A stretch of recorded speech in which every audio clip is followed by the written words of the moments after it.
बात करने दे। एक तो बात ये है कि अपोजिशन जो है जिस तरह के रवैये 2-3 दिन में अपोजिशन के सामने आए ना, शेम इंतहाई, मतलब यार वो मीटर चोर खुर्शीद शाह कह रहा है, देखिए इतने इनको शर्म नहीं आती, इतने बेगैरत लोग हैं, इतने करप्ट लोग हैं, इतने यार अवाम के सामने क्या कह रहा था आज, कह रहा जी नवाज शरीफ को अगर कुछ हो गया तो ये जो है इसका इल्जाम हुकूमत के ऊपर लगेगा कि हुकूमत ने कत्ल किया, इमरान खान की जान नहीं छूटेगी, इमरान खान की जान नहीं छूटेगी। यार इस मुल्क में नवाज शरीफ के अलावा कोई मसला नहीं आते, इस मुल्क में नवाज शरीफ के अलावा कोई और बीमार नहीं है। तुम्हारे घर में 60 बच्चे इसी महीने मर गए। मैं तो कहता हूँ जितने भी बंदे हार्ट अटैक से पाकिस्तान में मर रहे हैं उन सारों का पर्चा सब जरदारी और नवाज शरीफ पे काट। मैं तो कहता हूँ इन हरामखोरों को पकड़ के भाई जेल में डाल दो, जेल भर दो भाई, काम करने नहीं देंगे जब तक ये चोर डकैत डाकू है इस मुल्क में, अपोजिशन के नाम पे आपको काम नहीं करने देंगे।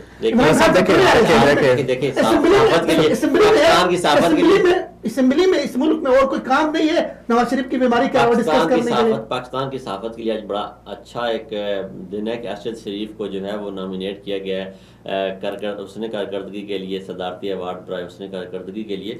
तो आप भी थोड़े से माकूल अल्फाज इस्तेमाल करें, हो सकता है अगली दफा नहीं देखे देखे फिरदौस साहब जो है ना वो जरा थोड़ा सा हुकूमती झुकाव रखते हुए जरा उनकी साइड ले रहे हैं। मैं जरा इनको याद कराता चलूँ कि अगर ये यहाँ पर अभी मौजूदा अपोजिशन का जो रवैया है वो तो हमें बहुत खटक रहा है, लेकिन इससे पहले तहरीक इंसाफ भी एक अपोजिशन में रह चुकी है और अपोजिशन में रह के इन्होंने क्या क्या कुछ नहीं किया, क्या क्या कुछ नहीं किया, मेरे ख्याल से दोहराने की जरूरत नहीं है, सब लोग जानते हैं और ये ज्यादा बेहतर जानते होंगे क्या क्या कुछ नहीं किया। तो उस अपोजिशनी रवैया को जरा किस नजर से देखते हैं, जरा उसको भी आप डाल दें। देखो तहरीक इंसाफ जिस वक्त अपोजिशन कर रही थी, तहरीक इंसाफ ने उससे पहले हुकूमत ने किया था, ठीक है, उनको हक था खुल के अपोजिशन करे। ये क्या जवाब, ये क्या जवाब, ये तो हरामखोर तुम किस तहरीक इंसाफ भरी लटों से हुई है। तहरीक इंसाफ अगर उस वक्त सियासत की बात करती हक था, क्योंकि उन्होंने पहले हुकूमत नहीं की। तहरीक इंसाफ उस वक्त एजुकेशन की बात करती तो हक था, क्योंकि उनको मौका नहीं मिला था।